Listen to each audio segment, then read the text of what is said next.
How y'all doing? My name's Blake Samples. A lot of y'all, actually, a lot of people don't know me.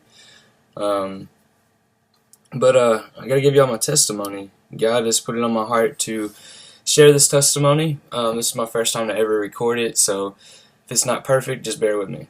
But let's start from the beginning. 8 years old.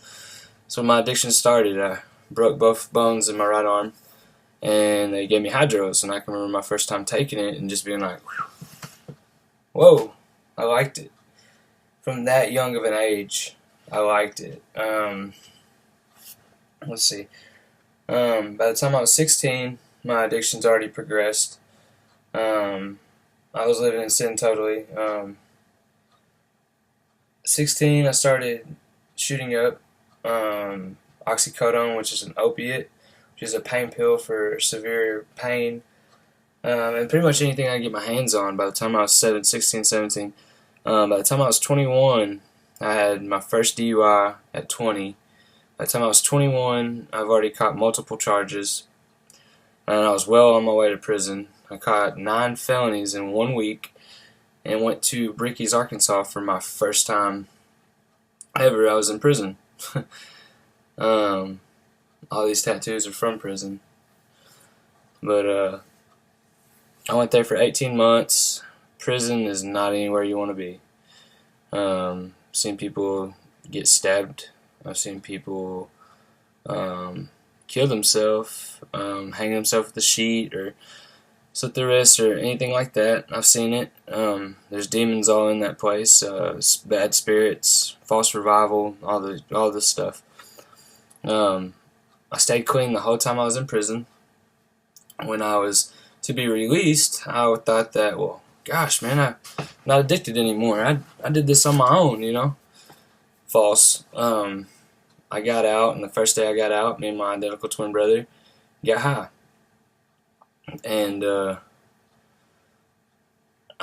first month out, I got a girlfriend, and about the third month, I asked her to marry me, and we were living in sin, living together, and she doesn't use drugs or anything, but we had a child together, and my addiction just progressed.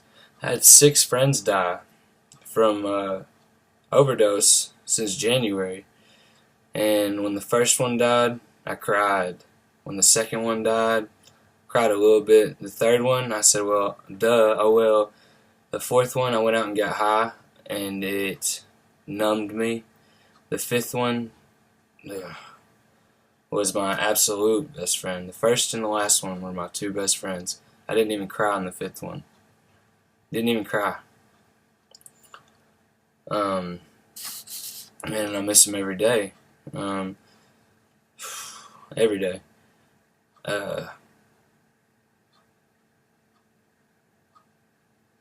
When the last one died, I went downhill quick.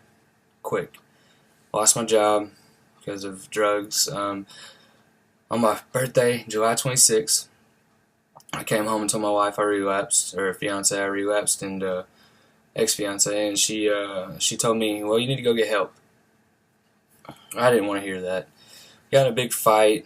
I ended up breaking everything in the house. I'm talking about punching things, punching the fridge, the wall, ice maker, and that's not me. I don't do stuff like that, but I had a lot of demons on me.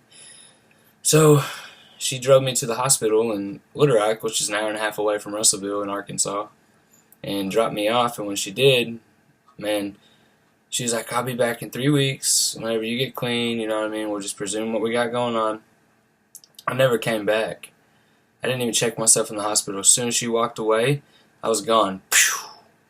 Gone. It was a 3-week period. And in that 3-week period, my addiction progressed to new levels. It was back to where it was before I went to prison. I was robbing people, anything and everything, really. I could take your shirt and put my initials in it, and it was mine. You know, that's just how bad I was. I didn't care. Anyways, they thought it was Thursday. I started selling a little bit, and it was a Thursday.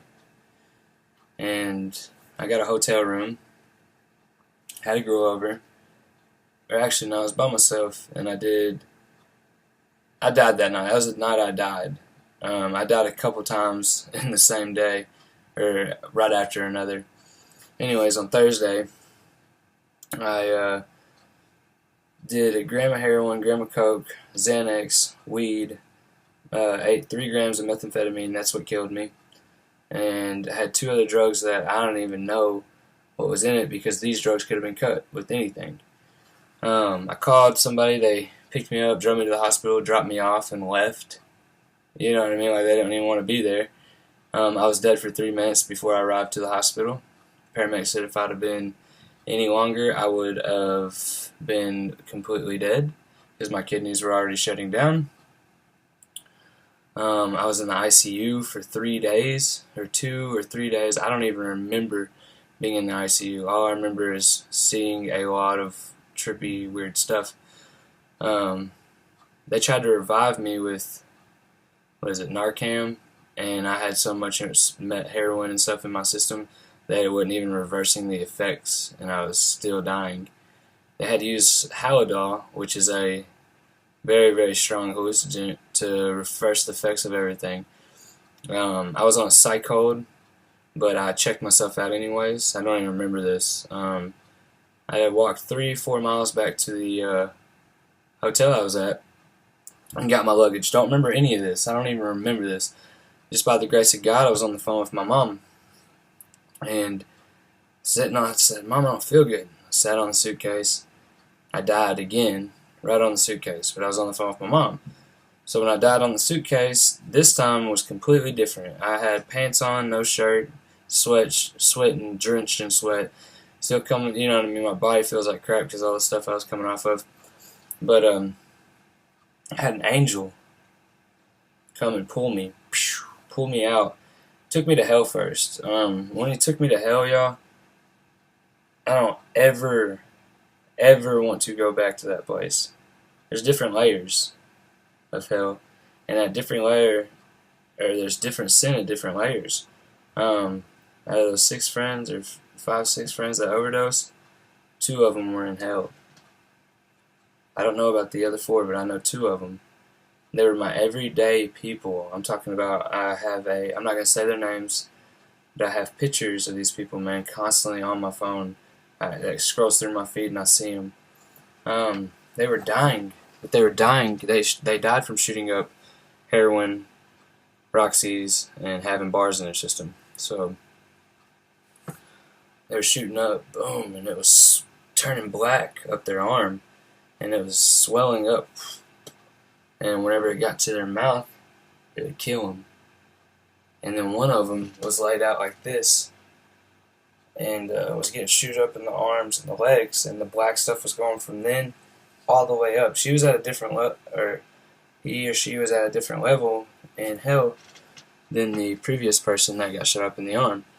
I seen car wrecks happen, and people fly out of a vehicle and have to keep reliving that. I've seen people were getting stabbed. They had to relive that. It was just, you don't want to be there. You don't want to be there. When you're down there, you feel you feel a sorrow. You feel, ugh. So after that, he pulled me up and took me to heaven. When he did that, man, gosh, heaven was beautiful, man. I didn't get to see the inside, but I got to see the gates, and that blessed me enough.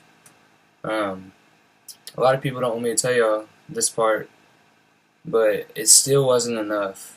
And God told me one thing when I was up there. I couldn't see him or anything, but I could hear him and understand him. He said, you're going to be a mighty man of God, but you have a long way to go. And when he said a lot of work to do, he told me I had a lot to work to do. He said a lot. So I took that as, I don't know how I took it, but a lot of people don't want me to tell y'all this part. After that happened, but I'm transparent with y'all. I want y'all to know the truth. I got high again the next day. And then between Friday and Tuesday, I went to 2 different rehabs and a detox. Got in a fight in both of them, and walked out or brought drugs to detox. I wasn't ready. God hadn't pulled me yet. And then I got delivered on the 22nd. So on the 21st, after I got kicked out of the last rehab, my uncle picked me up and took me to a hotel. My family wanted nothing to do with me. They didn't want me in their house. They didn't want to see me. They loved me, but they couldn't do it. And I understood that. It's been going on for years. So my uncle had to give me a hotel room because nobody wanted me to be in their house. And I was going to go to rehab the next day. I texted my grandpa and said, "Hey, come get me." And he didn't reply till in the morning. He said he's going to ask God. And if God says yes, then I can come up to his ministry with him. Man, that was the longest wait of my life. Because I still had withdrawals and I still had to take care of Blake. At least that's what my mind was thinking. So the day the 22nd comes around, my grandpa asked God. He said he could come. He's on his way. So I call my ex-fiance. I've had 2 fiancées before in my lifetime. I don't know.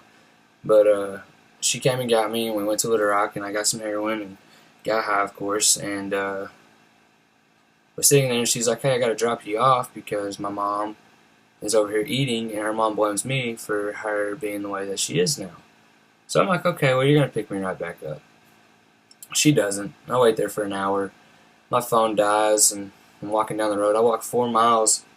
Look to the left, I see it's off Cantrell and Ronnie Perriman, Little Rock. To the left, I see a gas station, and in front of me, I see this church called TAG, Trinity Assembly of God. And I walked past that church 4 times, man. I was, a sinner, you know what I mean? You don't want to go into a church. Like, that's how I was. Like, "Hey, you want to go to church?" "No, I'm good." I'd make comments like, my friends would be like, "You going to hell?" And I'd be like, "Meet you there," or "Race you there," you know what I mean? That's how I was at this time. I didn't know any better, So eventually, a thought came in my head. Well, church people aren't going to tell you can't use their phone. You know what I mean? Church people are nice. They're not going to tell me I can't use the phone. I don't know why that thought went in my head. And after 4 times of passing this place, I finally came back. And I walk in. Everything in me telling me to walk out. These people got 10 minutes till they're about to close. And it wasn't even a church. The church part was closed off. But they had a food drive going on, man. And they asked me if I was hungry and everything else. Because I was trying to leave out of there, but there was these 2 ladies that, I walked up to, and they asked me what's going on. Like, they could tell, and I told them my phone died, so I'm on drugs and need help, blah, blah, blah. And they gave me some graham crackers and a Powerade and a water.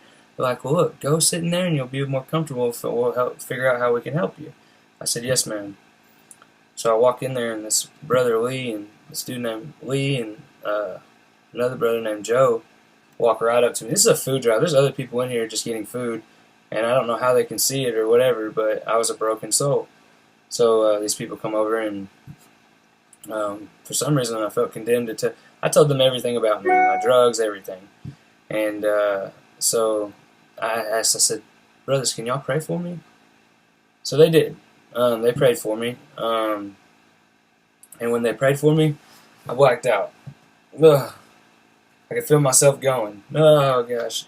I'm like, what is going on? I thought somebody came and hit me in the back of the head with something, But when I woke up, there were 6 people over me praying. And they said, "Hey," I get back up. They're like, "How you feel?" I said, felt sad. I felt hyper. There's a lot of emotions going on through me. They said, "How do you feel about drugs?" That was the first time in my life that I've never even thought about drugs. It was the first time in my life God took the addiction away from me. He took the craving for drugs away from me. I haven't used since that day. That was August 22nd. Gosh, man. Took it from me. Took it from me. Look at this. God loved me, man. He grabbed me. This is from IV drugs. My hand, my hands, my arms. God took it from me, man. I had to do it multiple times a day just to get through a day.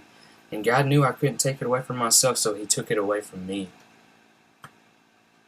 y'all understand that kind of love that He took it away from me? And then, man, these people at this church, they said, you got anywhere to go? And I'm like, no, sir. Um, so he takes me to his house. They feed me. It's my first time to eat in a long time. I hadn't ate. They feed me and they watch a movie with me and they wait 8 hours. By this time, it's 12 o'clock at night.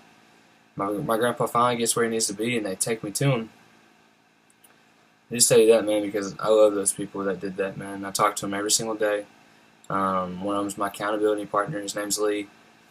But man, I go to Tennessee, and since I've been in Tennessee, God has done more work for me than anything I've ever seen in my life.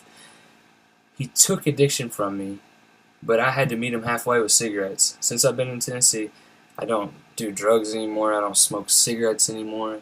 I don't have a problem with women anymore. And I tell y'all that to tell y'all this. God is good. God is great. But you have to go after God 30, 60 to 100-fold. You can't just go after Him sometimes and then think you're going to get to heaven. There's no sinner in heaven. You have to. This is cut or dry. You're either going to heaven or you're going to hell. That's it. That's it. There's no middle life. There's no alien deal where you're going up there. You're not going to be reincarnated into a tree or none of that. You're going to either go to heaven or you're going to go to hell. And I promise you on everything I love, you don't want to be in hell. Everything I love, you do not want to be in hell. I love y'all. I love everybody this video reaches to. I love y'all. And if it can save one person or get one person to turn around from, if you call yourself a Christian, go after God with everything and anything you know how. Stay in the book of God. Pray. If you have any questions, contact me on my email at freesamples580@gmail.com. I'll answer any questions. I'm learning more about the Bible, but I don't know it all just yet. But I know that God took me and has something for me to do, and I know that He loves me. I feel it every day when I wake up, when I go to sleep. And I just want y'all to know, man, He can save y'all. If you want it, He can save y'all. I love y'all.